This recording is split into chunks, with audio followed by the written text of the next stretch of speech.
Lila had always believed in one simple rule: treat people the way you'd want to be treated. Working long, exhausting shifts at Maggie's Diner, a little roadside restaurant that sat right off the highway, she lived by that principle. To most of the customers who passed through, she was just the girl with the tired eyes and the warm smile, but to her younger brother, Noah, she was everything. Their parents had passed away years earlier, and ever since, Lila had carried the responsibility of keeping the small family together. Every paycheck she earned went straight into rent, bills, and nose-mounting medical expenses. She often skipped meals herself just to make sure he had what he needed. On that Friday evening, the diner was buzzing with its usual mix of travelers, truck drivers, and locals. The neon sign flickered, the jukebox played an old country tune, and the air smelled of fried food and coffee. Lila balanced plates on her arms as she moved from table to table, her smile never wavering, though her feet ached terribly. That was when the roar of engines shattered the night air. Heads turned as nearly a dozen motorcycles pulled into the gravel lot, their headlights cutting through the dark. Conversations quieted, forks clinked against plates, and an uneasy tension spread through the diner. The bikers entered in single file, their heavy boots echoing against the linoleum floor. Leather jackets, tattoos, and weathered faces made them look intimidating to most of the patrons. A mother tugged her child closer, and two elderly men at the counter whispered about trouble walking in. The other waitresses exchanged nervous glances. Some even disappeared into the kitchen, hoping not to be assigned to the newcomers. But Lila saw something different. She noticed the exhaustion in their eyes, the dirt on their clothes from long travel, and the way one of them gave a polite nod as he held the door open for the last man. To her, they didn't look like villains, they looked like people in need of a good meal after a long ride. So, without hesitation, she grabbed her notepad, straightened her apron, and walked over to their table with her usual friendly smile. "Evenin', folks," she said cheerfully, pouring coffee into their cups before they even asked.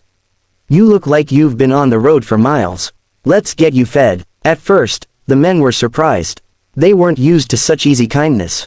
But soon, laughter erupted from the table as Lila cracked light-hearted jokes and teased them about ordering half the menu. She remembered their names, refilled their drinks without being asked, and treated them no differently than she would any family passing through.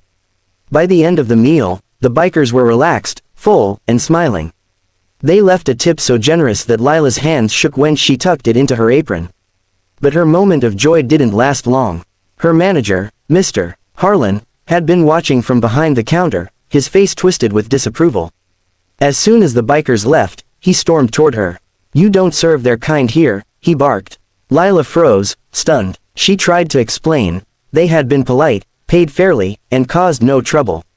But Harlan wouldn't hear it. His voice was sharp, filled with prejudice. Before she could defend herself further, he handed her a final paycheck and fired her on the spot. Lila walked out of the diner that night in tears, the envelope clutched in her trembling hands. She thought of Noah waiting at home and wondered how she was going to tell him she had just lost the one steady income keeping their fragile world together. That night, the neon lights of the diner flickered behind her, but the weight of despair flickered brighter in her heart. The morning after her firing, Lila barely slept. She sat at the kitchen table staring at her final paycheck, which felt like a cruel joke, barely enough to cover groceries, let alone Noah's next hospital visit. Her brother, still weak but always optimistic, tried to cheer her up. "Something better will come along, Lila," he whispered with a faint smile. But she could see the worry in his eyes. How many times had she promised him that everything would be okay? How many times had she carried the weight of those promises? By late morning, she decided she couldn't put it off any longer. She needed to walk back to Maggie's Diner to officially collect her last check and return her apron. As she made her way down the familiar road, her heart pounded with dread. She wasn't sure if she could face the stares of her coworkers or the smug satisfaction of her former manager. But when she turned the corner, she froze in shock. The parking lot of the diner was overflowing with motorcycles, far more than the dozen from the night before. Rows upon rows of gleaming chrome and polished black leather stretched across the gravel, the rumble of engines vibrating in the air. A crowd of locals had gathered on the sidewalk, whispering and pointing nervously. To them, it looked like a small army had descended on their quiet town. The same group of bikers from the night before stood at the forefront, but now they were joined by dozens more. They weren't rowdy or causing trouble, they stood tall and united, their presence commanding respect. At the entrance of the diner stood Mr. Harlan, red-faced and sweating, his arms crossed in a feeble attempt to look in control. But his eyes darted nervously from one biker to the next.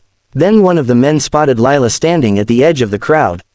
It was the tall one with the scar across his jaw, the man who had laughed the loudest at her jokes the night before. His expression softened instantly. He lifted a gloved hand and motioned her forward. The crowd hushed as Lila slowly stepped closer, her heart racing. She could feel every pair of eyes on her, the townspeople, her former boss, and the bikers who had returned in force. When she reached the group, the scarred man pulled an envelope from his jacket and pressed it into her hand. It was heavy, much heavier than her paycheck had been. "You treated us with respect when no one else would," he said, his deep voice carrying through the silence. "That means something to us. We don't forget kindness." Lila opened the envelope with trembling fingers and gasped. Inside was a thick stack of bills, hundreds, maybe even thousands of dollars. Enough to cover months of nose treatments. Her throat tightened, and tears blurred her vision. The bikers weren't finished. Another man stepped forward, explaining that they had passed a hat around their entire club after hearing what happened. "Everyone chipped in," he said proudly. "We take care of our own, and after last night, you're one of us." The townspeople murmured in shock. They had always whispered about the bikers being dangerous troublemakers, but here they were, showing more compassion than anyone had ever expected. Even some of Lila's former co-workers peeked out from the diner windows, stunned into silence. Lila clutched the envelope to her chest, unable to speak through her tears. For the first time in months, she felt a flicker of hope. But she had no idea the biggest surprise was still yet to come. The air outside Maggie's diner seemed to hold its breath. Lila, still clutching the envelope, looked from one biker to the next, overwhelmed by the generosity that had just landed in her hands. She wanted to thank them, to say something, anything, but her voice refused to cooperate. The scarred man gave her a reassuring nod, as though telling her that words weren't necessary. But then, he glanced toward the diner's doorway, where Mr. Harlan stood trembling like a cornered animal. The biker's smile vanished, replaced by steel. He raised his voice so that everyone could hear, his words slicing through the heavy silence. "If this diner doesn't want her, that's fine. We've got better places for people like Lila, people who know the meaning of respect." A ripple went through the crowd. Lila blinked in confusion as the man reached into his jacket once more and pulled out a crisp business card. The glossy surface gleamed in the sunlight as he pressed it into her hand. She looked down and read the bold letters, "Iron Rooster Cafes, Regional Manager Contact." She looked back at him in disbelief. "You own this?" He nodded. "I do. A chain of biker-friendly cafes across the state. We've been looking for someone to manage one of our new locations. Someone with heart. Someone who treats everyone the same, whether they're wearing a suit or riding leather." "That's you, Lila." Her breath caught in her chest. She glanced at the crowd, the same townsfolk who had always avoided these bikers, painting them as dangerous. Now those same people were witnessing something extraordinary. The rough, tattooed men who frightened them were offering her not just kindness, but a future.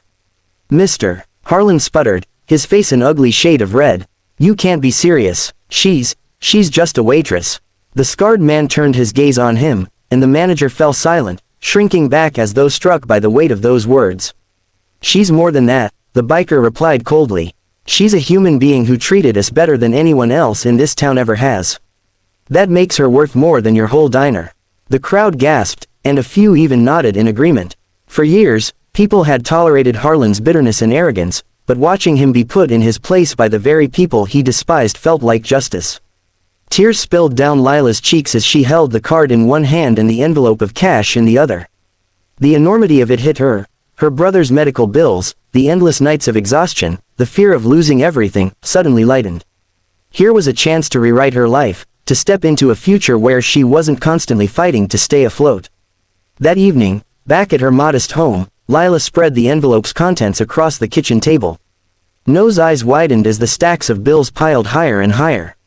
Then she showed him the card, her hands trembling with excitement. I think things are about to change for us," she whispered. Noah reached across the table, gripping her hand with a smile that carried more hope than he'd shown in months. "See, Lila, I told you something better would come along." And he was right. What had started as a cruel twist of fate, a waitress fired for showing kindness, had transformed into something far greater. The town would talk about it for weeks, maybe even years, how a group of bikers, feared by many, had shocked everyone with their loyalty and generosity. But for Lila and Noah, it wasn't just a story. It was the beginning of a brand new chapter, built on respect, compassion, and the unexpected roar of engines that had changed their lives forever.